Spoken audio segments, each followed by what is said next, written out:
while you are running towards a bazaar, there is constantly a fight in your mind. Your mom told you to get meat in order to make a lovely dish, but you have not enough cash and the favorite meat shopper is about to close.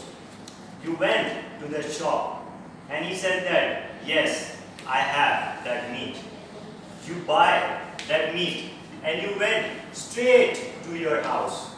While you are moving to your house, there are a few stray dogs sitting beside you and they just saw you like you did something to them. They are seeing at you and you are seeing at them, and suddenly they started to bark. For 2 moments, you thought that these stray dogs are barking at me. But within a split second, you realized that, oh, you have a meat. You ran towards your home and those stray dogs running beside you.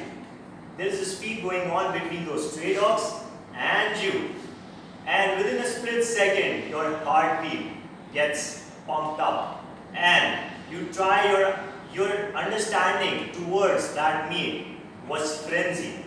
And suddenly you went to your house and the store that was at that particular place was actually calling your mom that whether your son reaches with that meat at your house or not. And then you try to understand that whatever happened at that particular moment is because of that stray dogs.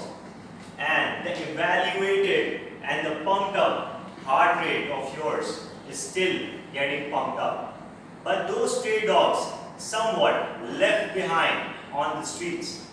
And you're trying to gasp the air at that moment and trying to evaluate that what is happening to me. Fellow Toastmasters and distinguished guests, this was one moment that actually happened with me. I was running with those stray dogs and I was having a meat. At that particular moment, I realized that I have so much fear of dogs. Speaking of dogs, we all know that dogs love meat.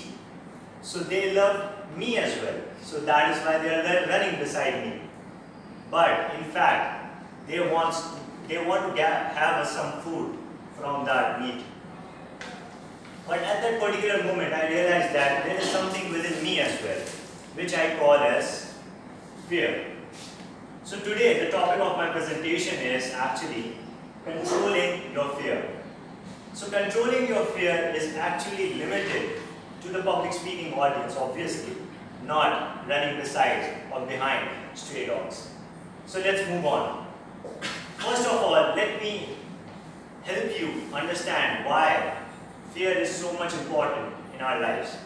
So if you have watched some videos over the internet or YouTube, you might have realized that there are 2 schools of thought. The first school of thought says that fear is very much important in order to have growth in your life. And the second school of thought says that fear actually keeps you in your comfort zone. Well, let's debunk this myth. Moving on. First of all, while controlling your fear or while having your fear, what actually happens? Anxiety triggers up. So what do you mean by anxiety? Anxiety is basically a phenomenon. So for say, you are in some sort of a new situation, or you are actually giving some sort of a presentation, or you are meeting some new people, so it actually triggers up within your body. So let's actually go through these points. The first point is new and unknown situations. So whenever you are in new situations, like you come as a guest and present in front of other people that you don't know, so it actually triggers out. The second point is risk of failure. Many people try their level best to actually perform very much efficiently in front of other audiences. So they think that their first speech should be marvelous. But in fact, it should be the other way around. Because every new speaker needs to realize that he is an amateur and he needs to understand the tips and techniques in order to groom themselves in public speaking arena. The third point is potential for appearing foolish. So this is the major point that many people don't pursue their dreams and goals. Many people don't make their businesses, many people don't approach the people they want to approach for networking or other arenas as well. So they actually think that being foolish is not my cup of tea. But in fact, there are many people in this world who actually says that being foolish is one of the best things that they have come across. So let's say, for example, Steve Jobs. He actually invented the Apple company, being foolish. His massive quotation that is floating around across the internet or across different arenas, which is stay hungry and stay foolish. The reason is because he started his company with the motivation, the sole motivation to actually be the most innovative person in this world. So why is that? He never did that before. He did with the sole purpose of creating something new and something big. So you just need to be calm and confident in your life, and you just need to pursue your dreams. The fourth point is possibility of boring the audience. So my first question is, am I boring you all? Yes. Okay. So possibility of boring the audience. If I think before giving this speech that I will bore each and every one of you, then I will not be able to give this speech at this particular moment. The reason is because I will develop a lot of anxiety within myself, and I think that whatever each and every person is thinking in their head is actually true. And whatever I am thinking is all wrong. But you need to understand that the audience is actually your supporter. And here in Toastmasters, we are each other's supporters. Let's move on to anxiety symptoms. The first symptom is, yes, increased heart rate. You have an elevated heart rate like I have and those stray dogs as well while watching the meet. The second is butterflies in your stomach. The third is uncontrollable shakes. The fourth is lightheadedness. And the fifth is dizziness, which is actually the synonym of lightheadedness. Moving on. How to manage anxiety? Practice in front of a mirror.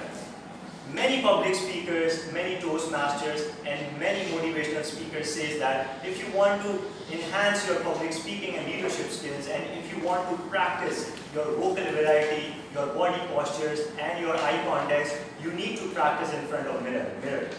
Because in mirror, while you watch that person, that is one of the best friends that you have ever come across. Because he will just watch you and he will say nothing in front of you. And whatever you are doing in front of the mirror, he thinks that it's right.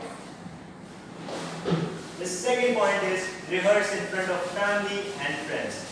Your family and friends are your biggest supporters, so they actually encourages you with whatever initiatives you come across. The third point is deliver a speech before your Toastmasters Club. So many of the guests who are here first time, when you become a member, you will get the opportunity to prepare different speeches. And then while giving different speeches, you will actually being evaluated for those speeches and you will going to improve. So indirectly, you will actually enhancing, you will actually depressing your anxiety and fear. The last point is give presentations before other groups any way you can. So whenever you get the opportunity to actually give presentations in other arenas as well, just grab that opportunity and go on.